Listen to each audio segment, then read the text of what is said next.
warahmatullahi wabarakatuh. Waalaikumsalam warahmatullahi wabarakatuh. Terima kasih atas kehadiran rekan-rekan semua. Hari ini kita akan berdiskusi bersama mengenai budaya positif, restitusi yang akan saya paparkan hari ini bersama kita mendapatkan info dan pengetahuan baru. Pada awal kegiatan ini, kita akan melakukan kegiatan cobalah buka. Coba Anda bayangkan bahwa Anda menyimpan sesuatu yang sangat berharga di dalam kepalan tangan Anda. Jadi, rekan-rekan silakan mengepal tangan, kemudian dibayangkan bahwa dalam genggaman rekan-rekan sekarang itu mempunyai sesuatu yang paling berharga. Jadi berpasanganlah dengan teman-temannya, berpasangan dengan teman yang samping boleh atau yang di depan boleh. Ya, baik. Tugas teman Anda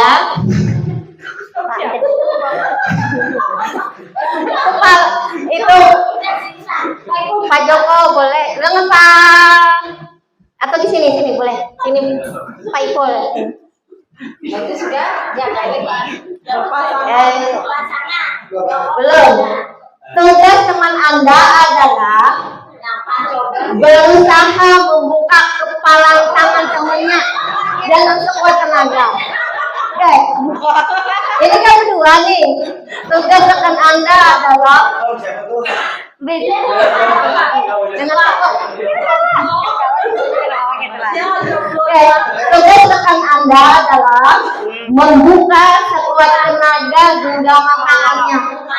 Nah, boleh siapa yang misalkan yang mempunyai yang paling berharga, umpamanya Ibu Halimah punya harta yang sangat berharga yang tidak boleh diambil oleh orang lain. Bu Tita berusaha untuk mengambilnya dengan cara membuka.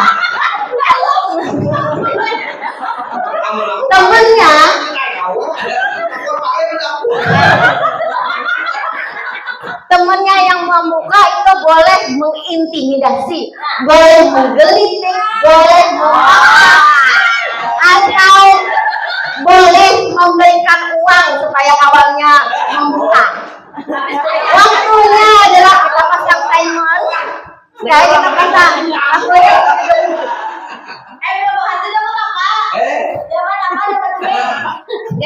Dapat harta yang paling berharga yang digenggaman. Waktunya adalah 30 detik, kemudian bergantian lagi sama 30 detik. Mau berapa? 1 menit. Boleh ada mau terbuka? Boleh terbuka ataupun boleh tidak terbuka. Boleh terbuka dan boleh tidak terbuka. Nanti bergantian ya. Ya bergantian. Jadi kawan yang punya barang yang berharga itu berusaha untuk mempertahankan jangan sampai terbuka. Bolehlah berdua. Hah? Tidak boleh lah. Pasangan. Dengan teman kakeknya. Sudah bisa? Kita mulai. 3, 2, 1, go.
Jadi itu tadi bapak-bapak, ibu-ibu itu adalah sebagai bentuk kita mengontrol diri kita. Jadi apakah kita bisa dikontrol oleh orang lain? atau tidak. Nah, itu kalau ininya kita bisa mempertahankan apa yang digenggaman, berarti orang lain tidak bisa mengontrol kita. Tetapi ketika kita dengan rela, kemudian diberikan tekanan dengan cara momen digelitik itu kan ada gangguan tuh. Nah, kemudian diberikan duit juga mau lupa. Nah, itulah ujian kehidupan kita, bagaimana kita mengontrol diri kita. Itulah dalam kehidupan kita, kita pasti akan menemui berbagai rintangan dalam kehidupan kita. Kemudian bagaimana kita mengontrol diri kita dengan penuh tekanan itu, apakah kita menjadi terpengaruh atau bagaimana. Dan alhamdulillah berkeringat karena tadilah kegiatan ini tadi. Kemudian selanjutnya kita adalah berkaitan dengan kontrol. Kontrol itu tadi berkaitan juga dengan disiplin. Di dalam benak Anda, kira-kira disiplin itu apa sih? Boleh Ibu Tita menjawab. Menurut Ibu Tita, disiplin itu apa? Terima kasih untuk Ibu Ada Kurnia. Menurut ulun disiplin itu adalah suatu tindakan di mana bila dia mau mengambil tindakan itu konsekuen, itu disiplin. Ada konsekuensi yang harus diterima anak. Ya. Boleh. Mungkin yang lain, Bapak, Ibu.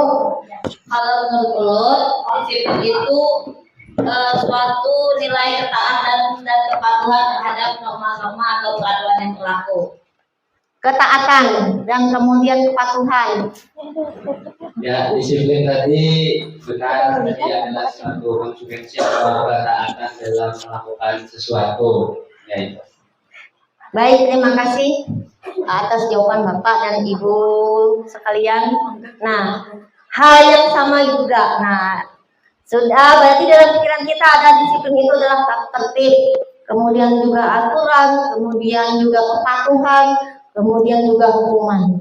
Nah, dalam disiplin kita mendisiplin anak itu hal-hal yang seperti ini yang biasanya harus kita lakukan, terapkan kepada peserta didik.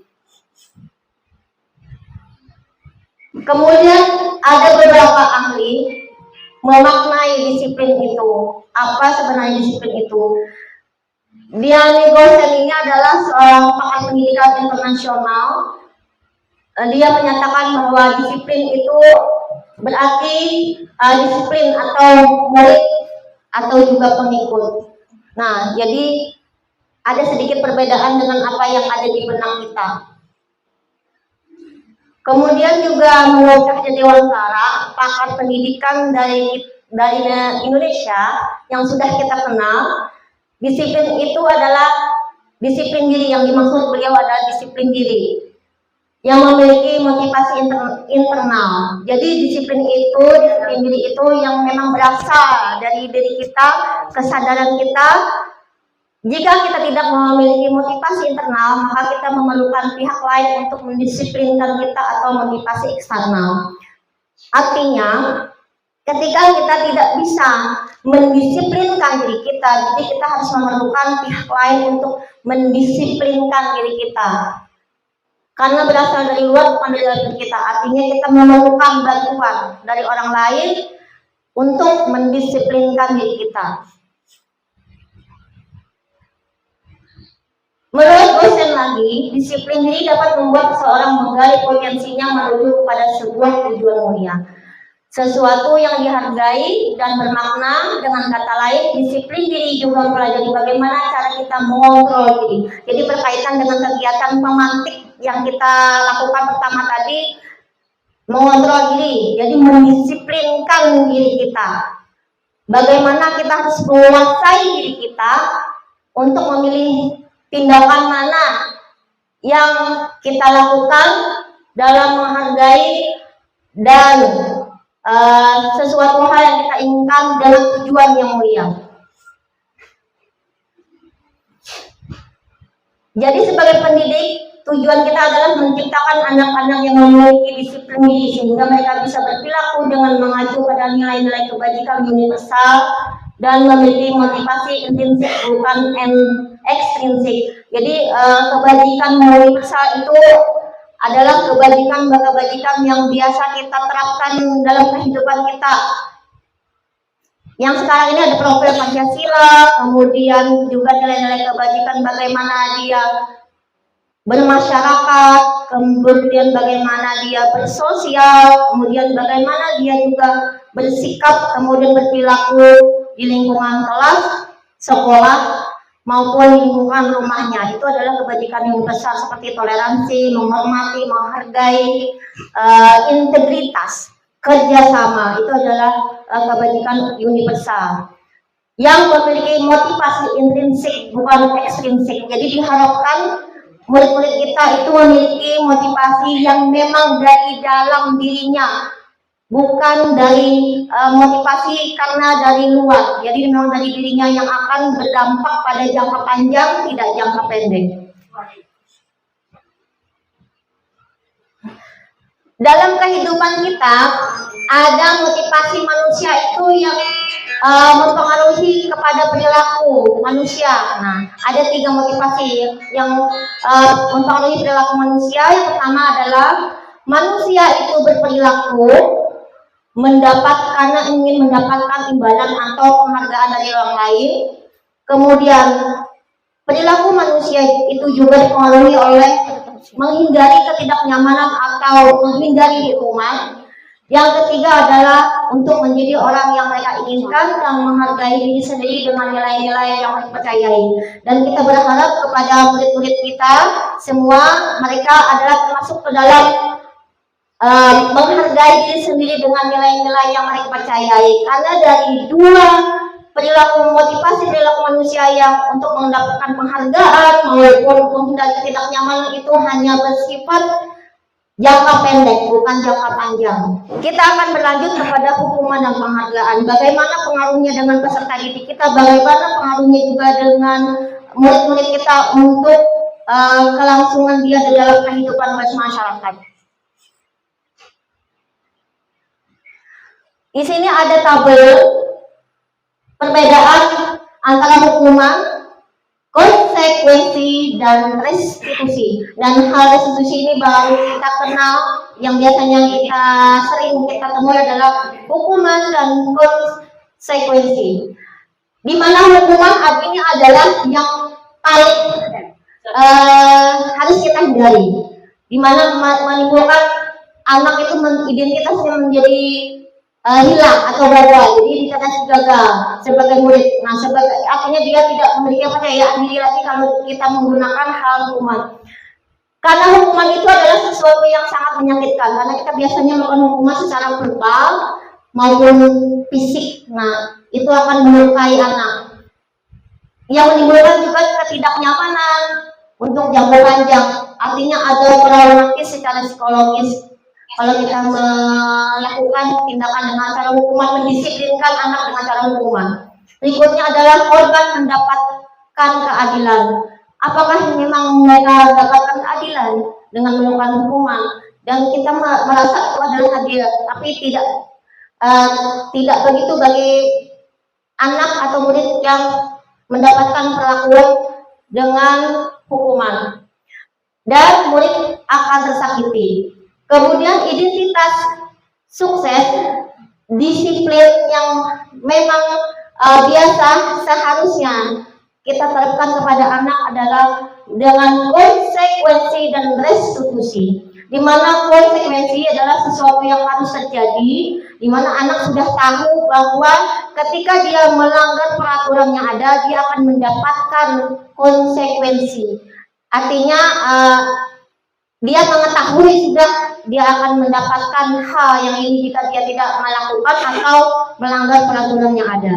Kemudian kalau konsekuensi tetap menimbulkan ketidaknyamanan anak untuk jangka pendek. Nah, itu bedanya antara hukuman sama konsekuensi. Kalau yang hukuman itu ketidaknyamanan dalam jangka panjang, sedangkan konsekuensi itu menimbulkan ketidaknyamanan dalam jangka pendek.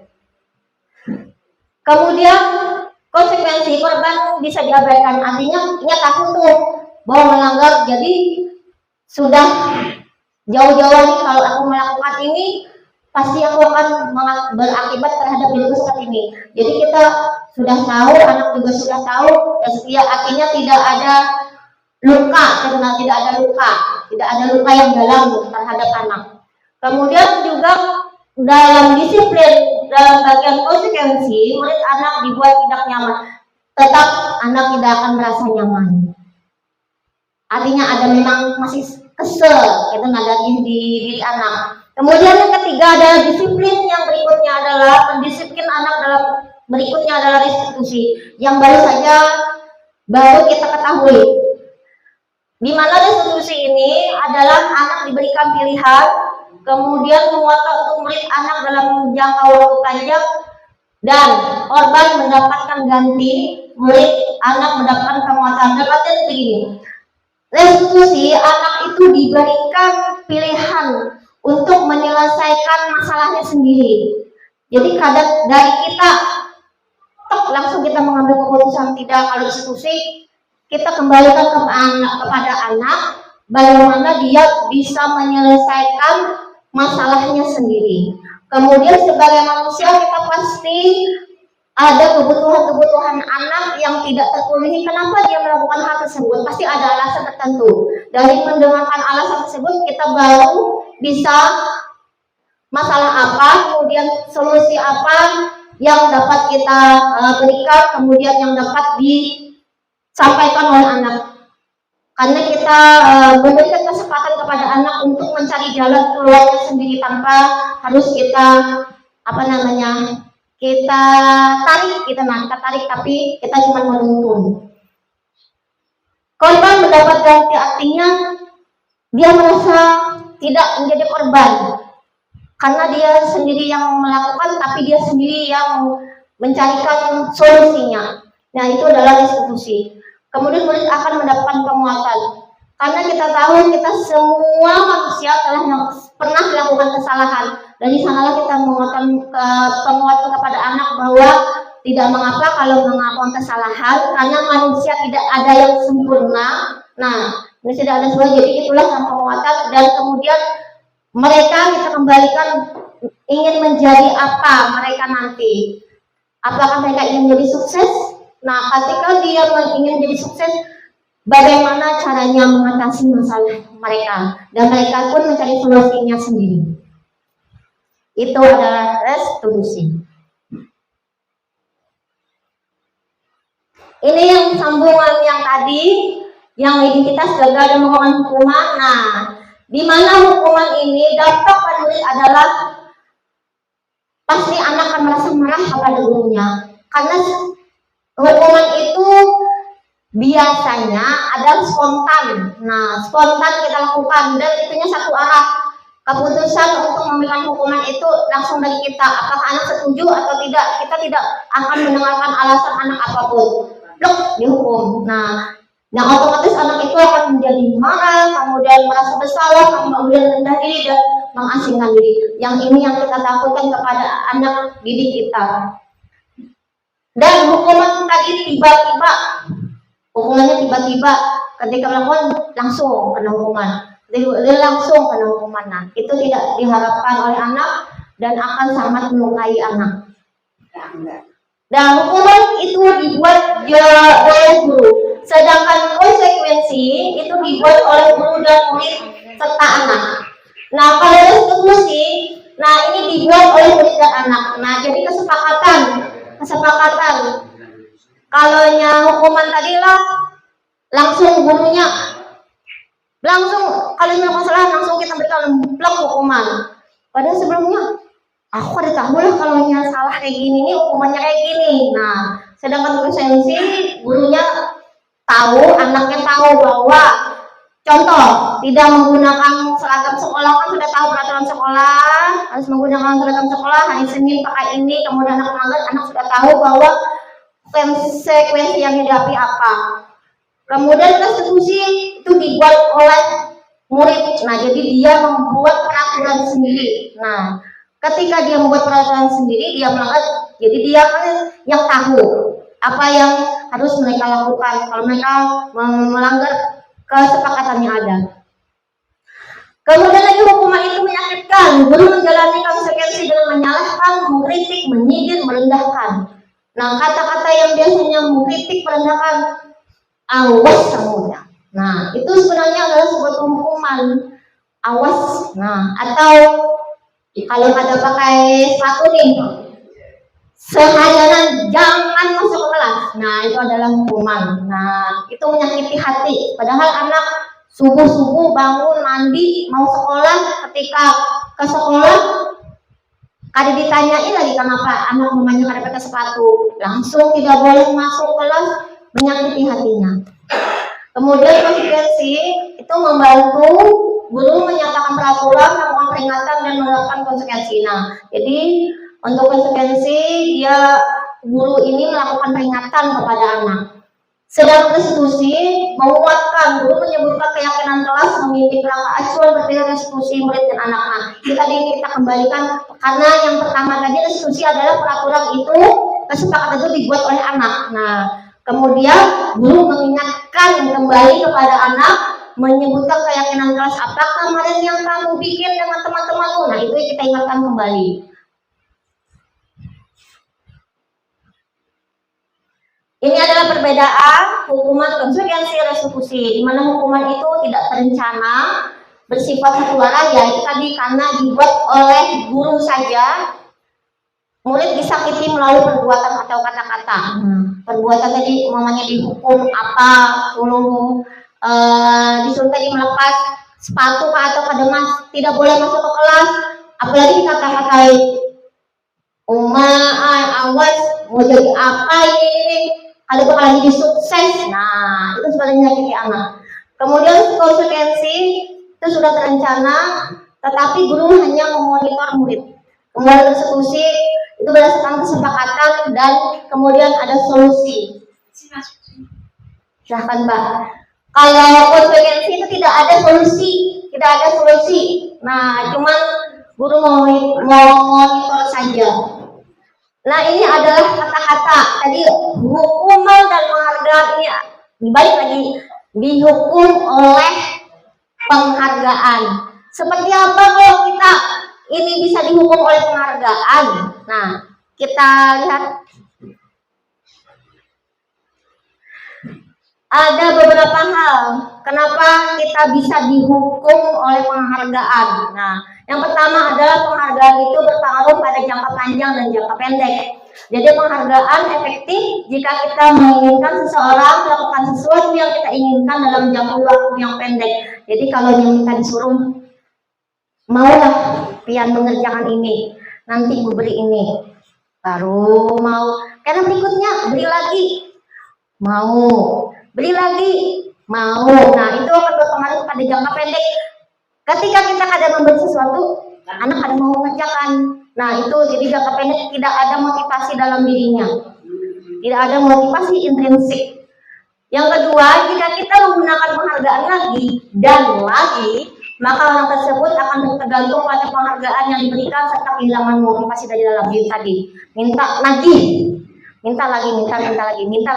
Ya, nyanyat kalau bahasa kita, minta lagi. Kalau kada diberi, nggak mau melakukan. Nah, jadi bersifat jangka panjang atau jangka pendek. Kalau yang mau jangka panjang harus terusan beri sampai panjang. Kalau jangka pendek sudah berhenti, kan beri lagi. Ya. Berikutnya, penghargaan tidak efektif. Jika saya mengharapkan suatu penghargaan dan tidak mendapatkannya, maka saya akan kecewa dan kecil hati. Nah, itu anak-anak kita kadang mengharapkan penghargaan, berlomba dia mau bersemangat, kalinya pas kada dapat penghargaan, kecewa, sedih, karena mengharapkan penghargaan aja. Nah, bukan hal-hal yang lain. Kalau ketika tidak mendapatkan, dia akan kecewa, kemudian berkecil hati, murung, sedih. Nah, kedua, orang yang berusaha berhenti merokok. Nah, di bapak-bapak yang merokok, atau orang yang berusaha diet, menguruskan badan, bila diberikan penghargaan hampir pasti tidak berhasil. Ayo yang merasa merokok, karena kasih sekian, paling berapa masam lah, rokok lagi. Pahamnya berapa kalau tahan? Apakah selamanya?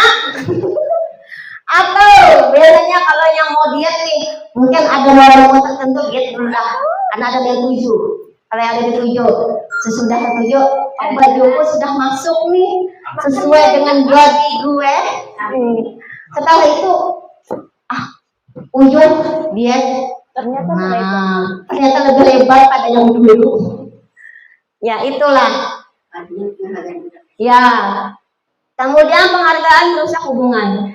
Jika seseorang sering memberikan penghargaan kepada murid-muridnya, besar kemungkinan murid-muridnya termotivasi hanya untuk menyenangkan gurunya. Mereka tidak akan bersikap jujur kepada guru tersebut. Nah, bisa aja nyontek kah? Nah, atau bermain curang bagaimanakah? Itu nah, mengancam temannya kah? Supaya dapat. Kemudian yang kedua adalah penghargaan menciptakan persaingan di dalam kelas dan persaingan menciptakan kecemasan.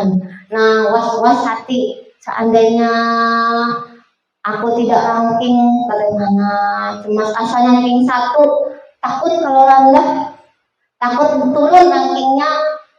Yang ranking 2, takut turun rankingnya ketiga. Nah, jadi ketika ketakutan dan kecemasan itu dia akan berusaha sekuat tenaga dengan cara apapun supaya tetap bertahan di posisi.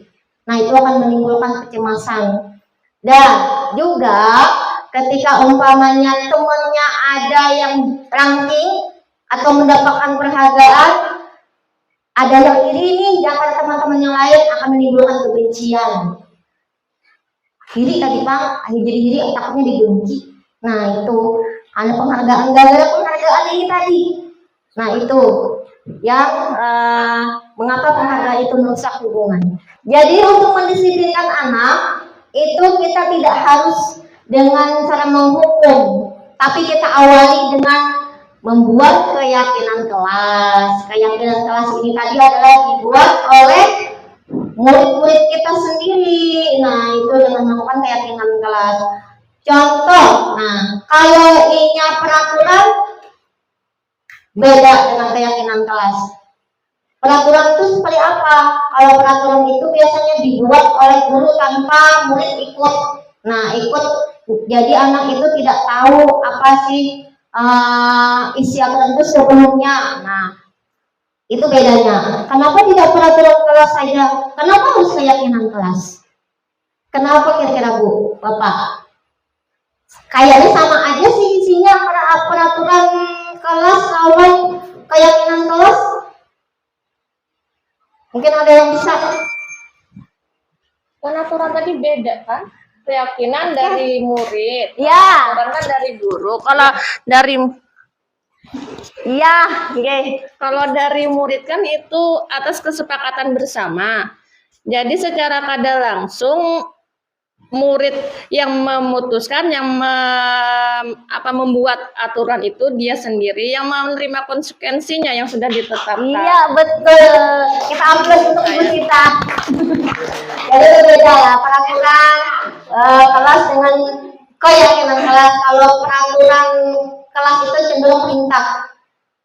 Jangan membuang sampah sembarangan. Kalau sedangkan keyakinan kelas, buanglah sampah ke tempatnya.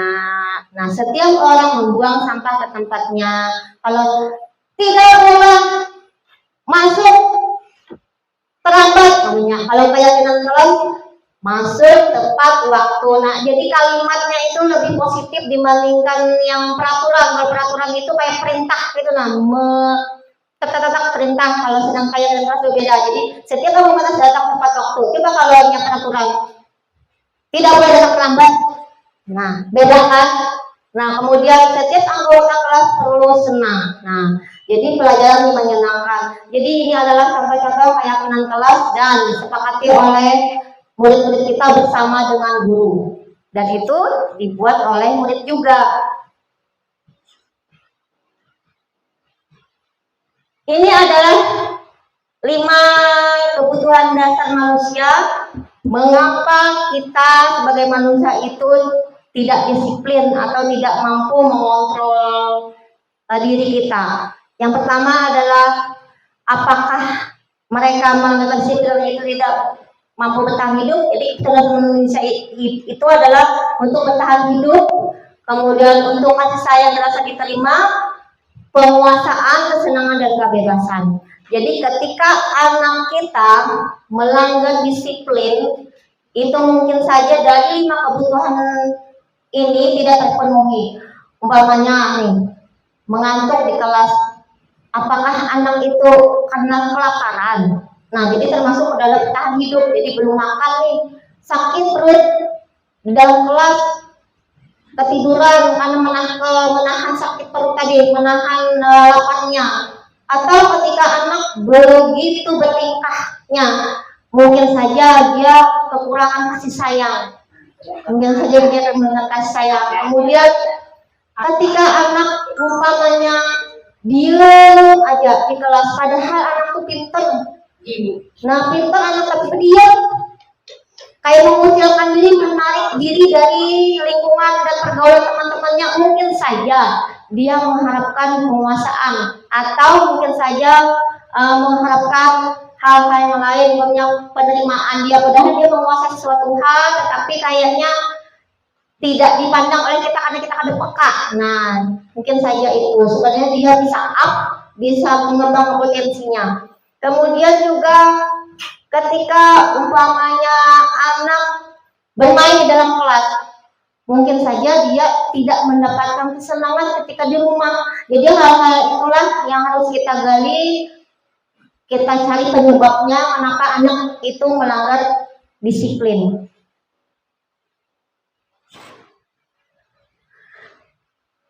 Berikutnya adalah restitusi, di mana ciri-ciri restitusi itu adalah restitusi bukan untuk menebus kesalahan, namun untuk belajar dari kesalahan. Jadi anak-anak itu kalau dihukum kan berarti menebus kesalahan tuh.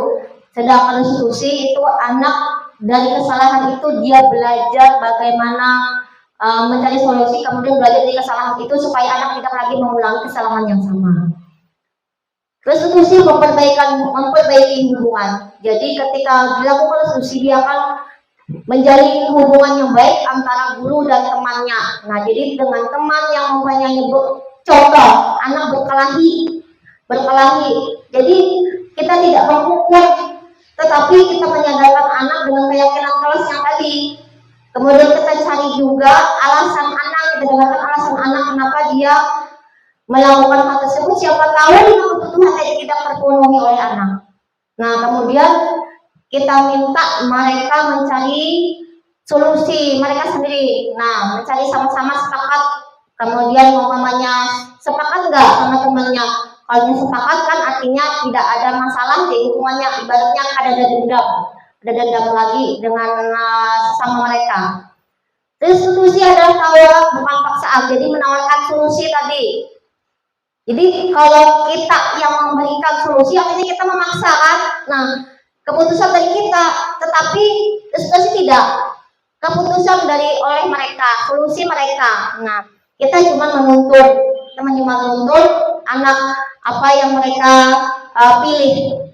Kemudian, nah ini tadi menuntut untuk melihat ke dalam diri. Nah, ke dalam diri ini mereka sebenarnya ingin jadi seperti apa untuk yang akan datang. Maunya seperti apa? Apakah mau sukses?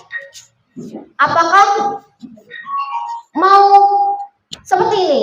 Artinya seperti ini itu artinya menjadi sosok yang bukan memiliki pergaulan mulia. Nah, itu. Jadi kita lihat dalam diri kita pasti ada hal-hal kebaikan yang masih tersembunyi. Kemudian restitusi dari kebutuhan dasar yang mendasari tindakan kita dari 5 kebutuhan tadi, mendasarnya apa? Restitusi adalah cara yang paling baik. Restitusi fokus pada karakter bukan tindakan. Jadi ketika anak melakukan kesalahan, kita fokus kepada karakter anak, bukan kepada tindakan apa yang harus kita lakukan. Kemudian yang restitusi juga menguatkan, restitusi fokus pada solusi. Restitusi mengembalikan murid yang berbuat salah pada kelompoknya. Jadi ketika anak melanggar disiplin, itu melakukan kesalahan, otomatis kan teman-temannya takut tuh, jangan-jangan nanti berulang lagi. Nah, itu kan akan menjauhkan anak dari kelompoknya. Jadi dalam restitusi ini kita akan mengembalikan murid dengan kesadaran dirinya, mengembalikan ke kelompoknya, sehingga hubungan menjadi lebih baik. Berikutnya adalah 5 posisi kontrol. Nah, tadi kita sudah bermain game tentang kontrol ini. Sekarang ada 5 kontrol yang bisa diterapkan oleh kita sebagai guru, orang tua ataupun atasan dalam melakukan kontrol. Ada 5 posisi kontrol. Sebagai pertama, posisi kontrol pertama adalah sebagai penghukum. Seorang penghukum bisa menggunakan hukuman fisik maupun verbal.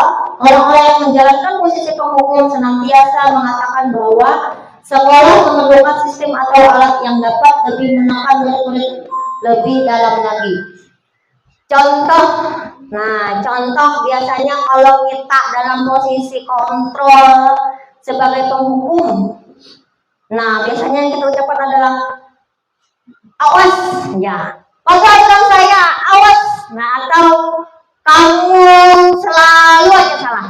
Nah itu ada penghukum. Jadi kayaknya kita berkata-kata tuh dengan kasar kepada peserta didik kita. Itu adalah posisi kontrol yang mengancam, menghardik, mengejek. Nah itu sebagai posisi kontrol dalam penghukum. Posisi yang kedua, kalau yang ada di tengah-tengah slide ini, kalau yang bertanya boleh. Pembuat merasa bersalah. Pada posisi ini biasanya guru akan berusaha lebih lembut. Pembuat merasa bersalah akan menggunakan keinginan yang membuat orang lain merasa tidak nyaman, bersalah atau berdiri. Contoh, aduh, ibu sangat kecewa dengan kamu. Nah, atau kenapa kamu berbuat begitu, mau melukai ibu? Atau ada kata-kata lain, kapan menyenangkan hati ibu? Nah, itu adalah membuat merasa bersalah. Nah, kata-katanya halus tapi membuat kita tidak nyaman. Nah, apakah itu?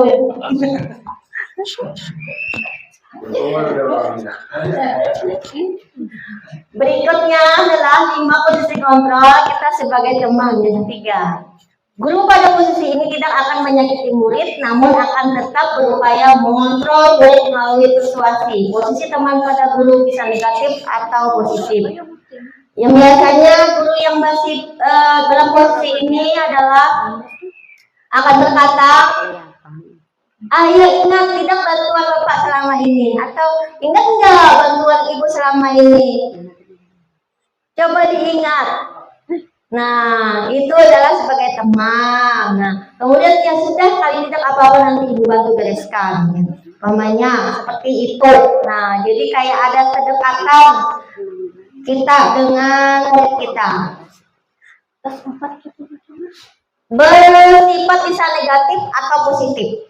Kalau inya bersifat negatif, itu artinya anak-anak itu akan tergantung dengan kita. Kalau yang berganti guru umpamanya, nah akhirnya anak itu tidak mau melakukan apapun kalau tidak dengan ibu itu atau bapak itu. Nah itu negatifnya. Sedangkan positifnya, dia akan menurut dengan apa yang sudah kita minta umpamanya. Nah itu kan menurut itu positifnya, karena dia merasa kita adalah teman. Nah itu kalau negatifnya seperti itu tadi. Kalau tidak dengan guru itu karena sebagai teman, dia tidak akan melakukan atau tidak akan menyelesaikan tugas yang diberikan. Berikutnya yang keempat, posisi kontrol yang keempat adalah sebagai pemantau. Memantau berarti mengawasi. Pada saat kita mengawasi, kita bertanggung jawab atas perilaku orang-orang yang kita awasi. Posisi pemantau berdasarkan pada peraturan dan konsekuensi. Pertanyaan yang diajukan soal pemantau biasanya peraturannya apa? Nah, apa yang telah kamu lakukan? Nah, kalau pelanggan umpamanya, dia tahu nggak peraturannya apa? Nah, seperti itu biasanya. Jangan lebat. Nah, apa yang telah kamu lakukan? Kenapa kamu begini? Apa sebenarnya yang telah kamu lakukan? Nah, itu biasanya kalimat-kalimat pertanyaan yang diajukan oleh kita dalam posisi kontrol pemantau. Berikutnya adalah posisi kontrol sebagai manajer, dan kita berharap kita semua adalah dalam posisi ini, karena manajer adalah posisi di mana guru berbuat sesuatu bersama dengan murid, mempersilahkan murid mempertanggungjawabkan perilakunya, mendukung murid agar dapat menemukan solusi atas permasalahannya sendiri. Jadi untuk yang manajer, dia harus juga menguasai sebagai pemantau dan sebagai teman. Nah, jadi untuk manajer ini dia kadang-kadang bisa menjadi pemantau, kadang-kadang juga bisa menjadi teman. Di mana manajer ini adalah mempersilahkan murid mempertanggungjawabkan perilakunya, kemudian kita juga mendukung murid agar menemukan solusi. Jadi kita menuntun anak supaya anak itu menemukan solusinya sendiri. Itu adalah posisi manajer. Yang biasanya pertanyaan yang diucapkan oleh seorang manajer adalah apa yang kita yakini, karena pada awal tadi anak sudah membuat keyakinan kelas bersama. Nah, jadi kita kembalikan ke anak, kamu tahu nggak keyakinan yang kemarin kita buat bersama?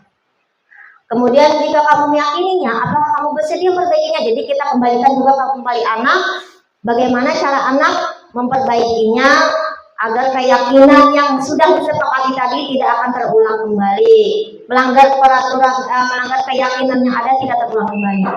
Kemudian anak juga kita berikan pertanyaan dan kita ajukan rencana dia sebenarnya apa untuk memperbaiki itu.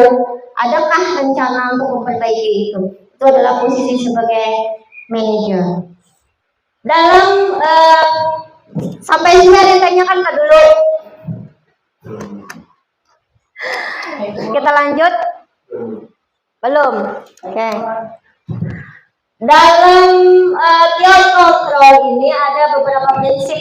Nah, ada 3 prinsip dalam teori kontrol yang oleh Gianni Ghosh yang tadi.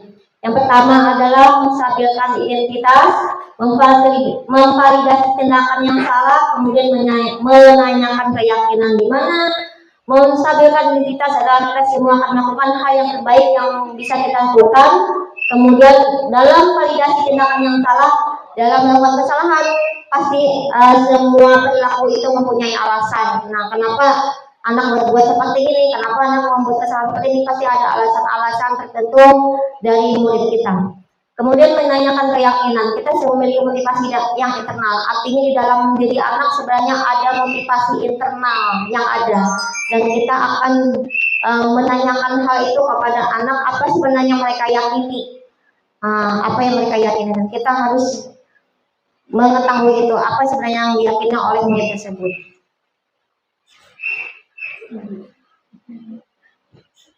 Ini yang tadi kita lewati. Nah, ada yang pertama adalah menstabilkan identitas. Itu bertujuan untuk mengubah identitas anak dari orang yang gagal karena melakukan kesalahan menjadi orang yang sukses. Jadi kita jangan sampai mengintimidasi anak ketika melakukan kesalahan. Karena ketika melakukan kesalahan, anak itu sudah merasa bahwa dia gagal.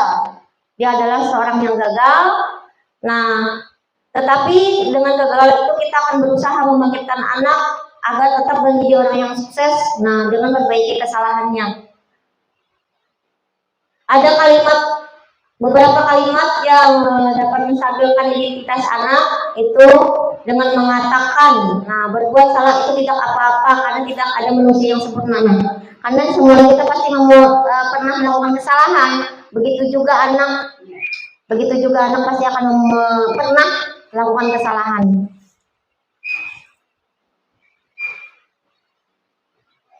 Yang kedua adalah segitiga restitusi yang kedua dari sisi validasi tindakan yang salah. Setiap tindakan kita dilakukan dengan suatu tujuan, yaitu memenuhi kebutuhan dasar, yaitu tadi ada kebutuhan dasar manusia yang mungkin saja tidak terpenuhi oleh anak. Nah, jadi kalimat-kalimat yang tanpa menghakimi murid itu yang kita lontarkan kepada anak, kamu pasti punya alasan mengapa melakukan hal itu. Nah, kemudian kamu patut bangga pada dirimu sendiri karena kamu telah melindungi sesuatu yang penting buatmu. Mungkin saja ketika anak berkelahi, ada sesuatu hal yang mereka ingin lindungi, mungkin harga diri kah? Nah, jadi Kita tidak bisa menghukum anak begitu saja tanpa mendengarkan, tanpa memvalidasi tindakan mereka itu. Yang ketiga adalah menanyakan keyakinan, dihubungkan dengan nilai-nilai yang dia percaya dan bertindak menjadi orang yang dia inginkan. Pertanyaan-pertanyaan yang berhubungan dengan keyakinan ini adalah, nah, ini tentang kesepakatan, nilai-nilai apa yang telah disepakati, bayangan kita tentang kelas ideal. Jadi kita menanyakan kembali kepada anak sebenarnya kelas yang ideal kamu itu mau seperti apa sih yang kamu yakini selama ini, kemudian mereka ingin jadi orang seperti apa. Itu adalah hal-hal yang kita tanyakan kepada anak agar mereka percaya dengan nilai-nilai diri mereka, nilai-nilai kebaikan pada diri mereka. Dari sini mungkin ada yang ditanyakan, masih jam berapa nih? Adakah yang ditekankan, yang dipertanyakan? Konsekuensi. Ulangi. Kalonya restitusi tadi kan kesepakatan lah. Iya. Kesepakatan antara guru lawan murid. Iya. Hukuman itu lebih kepada gurunya. Iya. Gurunya yang manualkan. Tapi kayak misalnya kayak ini, jaga kanakan. Amun kita kadang gawe tugas kayak kita pae. Berdiri baik. Nah kan biasanya hukuman itu lebih kepada fisik kalau tadi.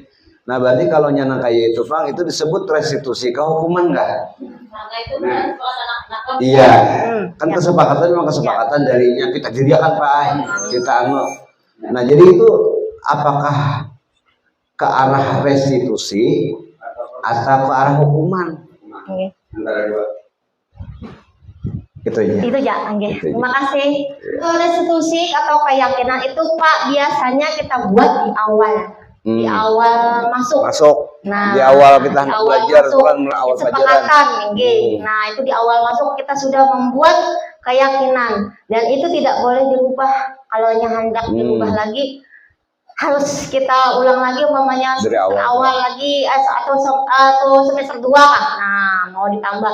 Nah, itu untuk yang keyakinan itu lebih baik kita bikin poster, kita tempel, jadi melihat, jadi tidak berubah lagi.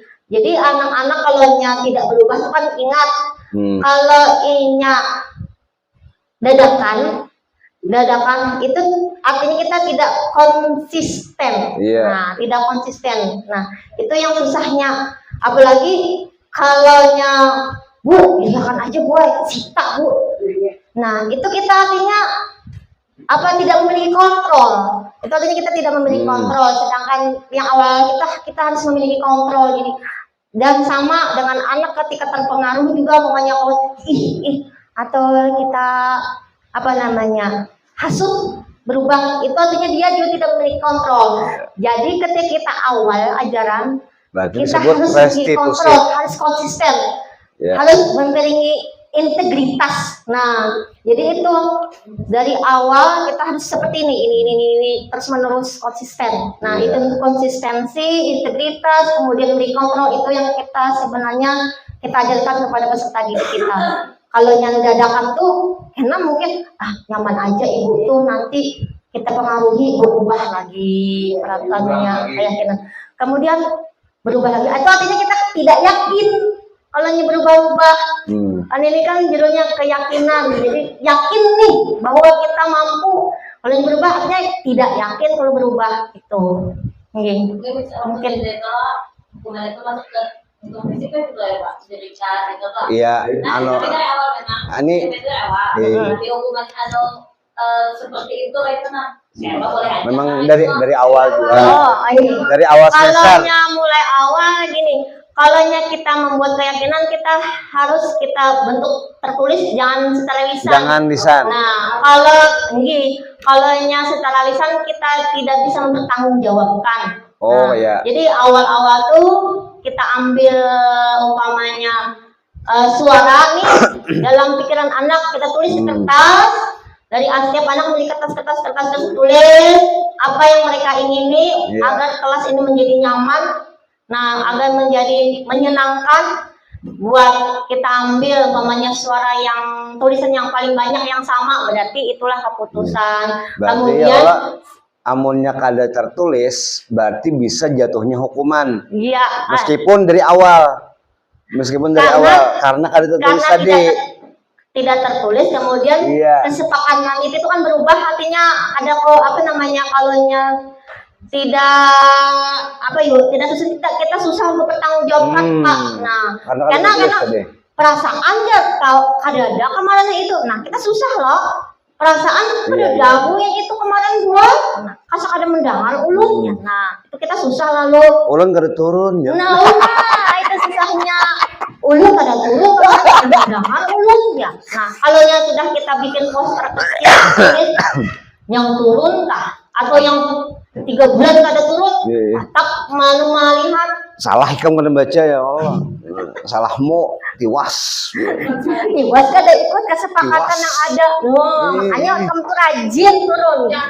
Assalamualaikum warahmatullahi wabarakatuh. Waalaikumsalam warahmatullahi Terima wabarakatuh. kasih atas kesempatannya. Saya diberikan izin untuk bertanya. Menanyakan segitiga ya ini nih. Yang prinsip-prinsip nih. Yang menstabilkan identitas itu gimana? Penjelasannya dan contohnya. Oke. Bisa ada di sekolah kita kasusnya anak-anak ada yang melanggar aturan, misalnya ada terlambat. Terus Ada lagi? Kak, lanjut Kak. Jawab dulu Kak. Hai. Untuk menstabilkan identitas kita itu adalah tadi yang contoh kita mengatakan kepada anak bahwa anak itu pasti ketika melakukan kesalahan itu pasti ada kecemasan, ada ketakutan, ada rasa rendah diri, kemudian merasa hal-hal yang tidak nyaman lah kepada anak. Jadi untuk menguatkan dan menstabilkan identitas anak bahwa mereka itu adalah murid yang berharga juga. Nah, itu dengan cara kita mengucapkan kalimat contoh, tidak apa-apa kamu buat kesalahan, tidak ada yang sempurna.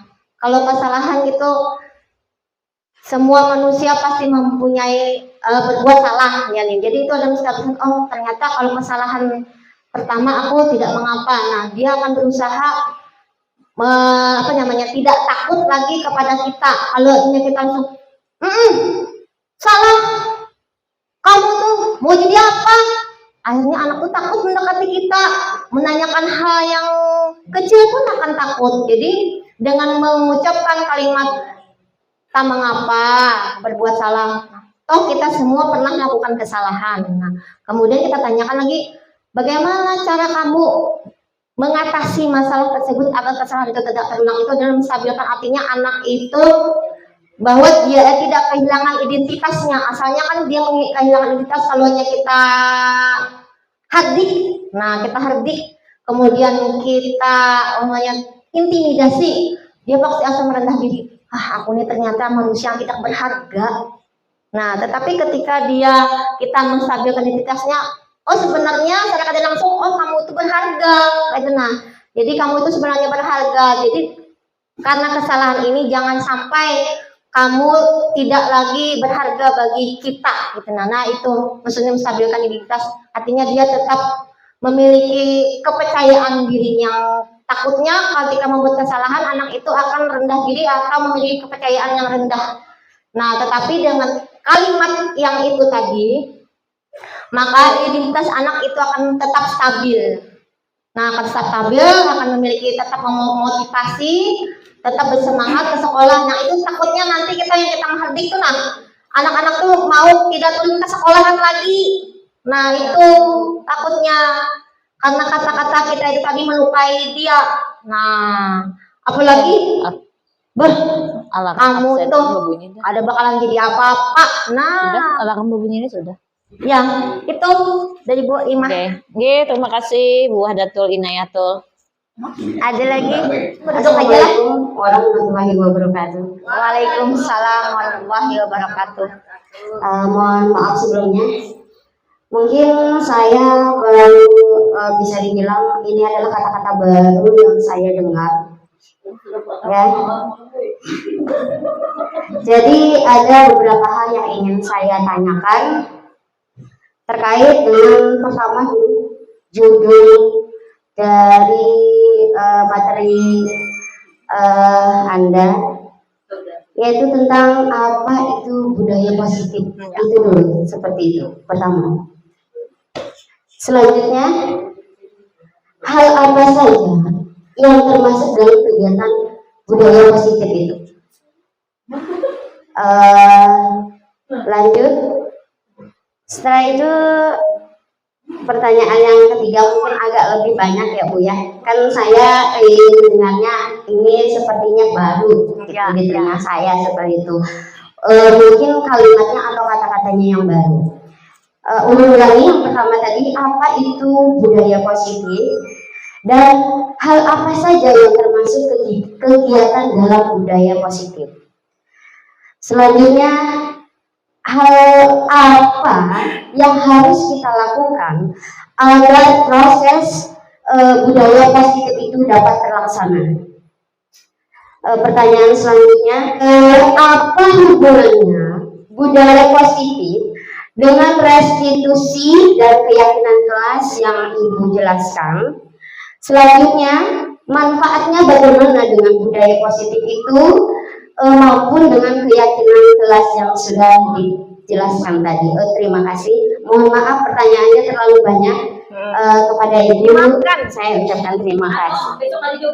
Ini adalah judulnya budaya positif restitusi. Nah, di mana yang biasanya membudaya ketika mendisiplinkan hal-hal, kita adalah membudaya adalah dengan hukuman. Nah, budayanya kita yang saat ini masih kita lakukan dengan cara mendisiplin anak dengan hukuman. Nah, jadi budaya positif ini maksudnya adalah kita belum pernah melakukan keyakinan kelas.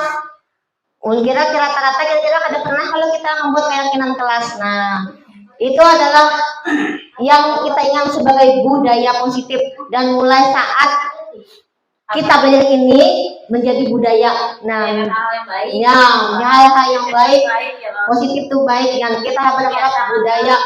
Hukuman itu sudah hilang, akan berubah menjadi restitusi.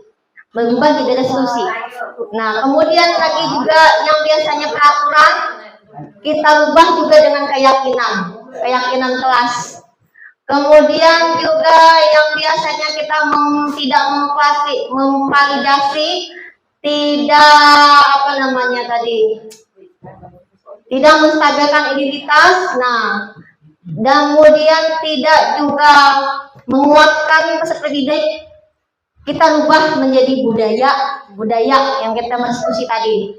Hal-hal yang restitusi ini kita menjadikan budaya sesuatu hal budaya positif agar anak-anak peserta didik kita tujuan dia untuk menjadi insan yang berakhlak mulia, memiliki kemandirian, kreatif, inovatif. Nah, sesuai dengan program Pancasila itu akan kita terapkan. Kegiatan-kegiatan yang memunculkan budaya positif dari kita sudah terapkan. Kegiatan Jumat Takwa, kemudian juga senam bersama. Hal-hal yang belum kita lakukan, kita harapkan hal-hal yang masih kurang dalam lingkungan kita harapkan kita tambah. Jadi budaya positif ini adalah bagaimana budaya yang kada positif, yang tidak positif tadi kita mulai rubah menjadi budaya positif, mulai mengontrol diri, kemudian menghukum anak. Nah, kita ganti dengan merestitusi, dengan membuat keyakinan kelas. Yang tadi kaitannya adalah untuk memunculkan budaya positif itu tadi hukuman itu sudah mulai sedikit-sedikit kita tinggalkan dengan restitusi. Dalam restitusi dia ada bermacam-macam loh, menstabilkan identitas anak. Kemudian tadi untuk memberikan penguatan, anak harus membuat keyakinan kelas juga. Nah, jadi akan membuat keyakinan kelas juga bersama-sama dengan teman-temannya yang lain. Agar ibaratnya hubungan mereka menjadi lebih baik, kerjasama menjadi lebih baik, kemudian anak juga memiliki kemandirian serta ketangguhan, memiliki akhlak yang mulia. Nah, itu tadi yang kita harapkan Dan kita berharap kita mampu menuju perubahan itu, meninggalkan perlahan-lahan hal-hal yang sudah membudaya selama sekian tahun, dan budaya-budaya itu sudah tidak mengikuti lagi zamannya anak sekarang, dan kita akan melangkah demi langkah menuju budaya yang lebih baik, budaya yang positif, sesuai dengan kodrat anak, sesuai dengan kodrat zaman anak yang penuh dengan tantangan, penuh dengan rintangan dan teknologi. Ada lagi? Itu saja dulu. Oke, Terima kasih jawabannya. demikian, terima kasih kepada rekan-rekan sekalian atas kerjasamanya hari ini. Mudah-mudahan dengan ilmu yang kita dapat bersama-sama, kita dapat berkolaborasi menuju perubahan yang lebih baik. Nah, di mana budaya-budaya yang tidak sesuai lagi dengan zamannya anak itu sedikit demi sedikit kita berubah menjadi budaya positif yang sesuai dengan kodrat anak dan kodrat zaman untuk menciptakan murid-murid yang unggul, berakhlak mulia, dan mandiri serta sesuai dengan profil Pancasila. Demikian, terima kasih. Wassalamualaikum Warahmatullahi wabarakatuh. Perkenalkan, nama saya Nur Halimah dari SDN Semangat 4. Kali ini saya akan memberikan umpan balik atau tanggapan terhadap Ibu Wahdatul Inayah terkait pemaparan presentasi budaya positif segitiga restitusi. Menurut saya, pemateri sangat menguasai materinya dengan baik karena beliau memaparkan materinya dengan sangat jelas sehingga kami audiens dengan sangat mudah memahami materi tersebut. Pemateri juga sangat percaya diri dalam menjelaskan dan memaparkan materinya sehingga kami audiens sangat dengan mudah memahami materi yang disampaikan. Kegiatan ini sangat menyenangkan karena pada awal sebelum materi dijelaskan kami dibawa dulu untuk bermain game, yaitu game mempertahankan dengan menggenggam tangan. Jadi kami di awal sebelum diberi materi kami diajak dulu bermain game sehingga kami menjadi semangat dalam mendengarkan materi tersebut. Pemaparan yang dijelaskan oleh pemateri sangat jelas, di mana awalnya kami di sini tidak tahu bagaimana segitiga restitusi, hingga akhirnya kami memahami bagaimana segitiga restitusi. Di antaranya itu yang pertama, langkah pertama itu menstabilkan identitas, yang kedua itu memvalidasi tindakan salah, dan yang ketiga itu menanyakan keyakinan. Jadi kami di sini awalnya guru-guru banyak yang tidak tahu tentang bagaimana segitiga restitusi. Akhirnya kami paham dan tahu terhadap materi yang dijelaskan oleh si pemateri yaitu Ibu Wahdatul Inayah. Makasih. Wassalamualaikum warahmatullahi wabarakatuh.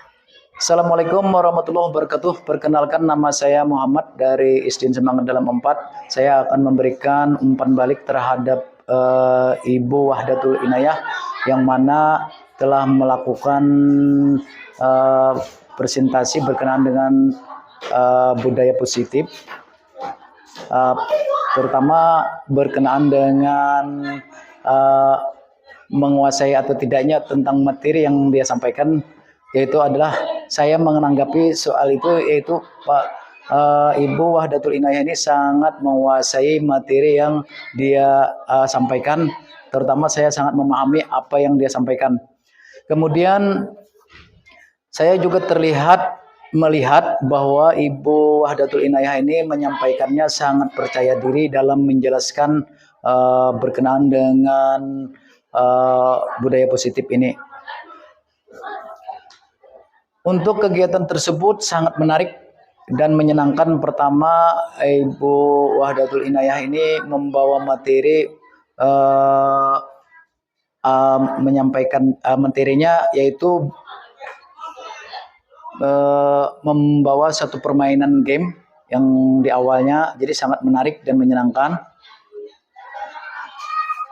Kemudian berkenaan dengan pemaparan sangat jelas dan dapat diterima. kemudian juga penjelasannya mudah dipahami, yang mana materinya itu berkenaan dengan restitusi, yaitu yang pertama itu kestabilan identitas dan validasi tindakan yang salah, yang ketiga itu menanyakan keyakinan. Nah, untuk kali ini Ibu Wahdatul Inayah sangat bagus untuk penyampaian dalam untuk seminar untuk untuk melengkapi tugas CGP, di mana Nahdlatul Inayah mudah-mudahan ini dapat terlaksana, atau yang disebut dengan kedepannya dapat menerapkannya. Nah, kemudian kami yang di sini juga guru-guru, mudah-mudahan kami dapat menerapkannya, yang mana Ibu Wahdatul Inayah ini memberikan inspirasi kepada kami. Nah, mudah-mudahan ini dapat ditindaklanjuti dan kami juga dapat melaksanakannya. Demikian, mudah-mudahan ini ada manfaatnya. Semoga kedepannya lebih baik lagi. Saya akhiri dengan Assalamualaikum warahmatullahi wabarakatuh.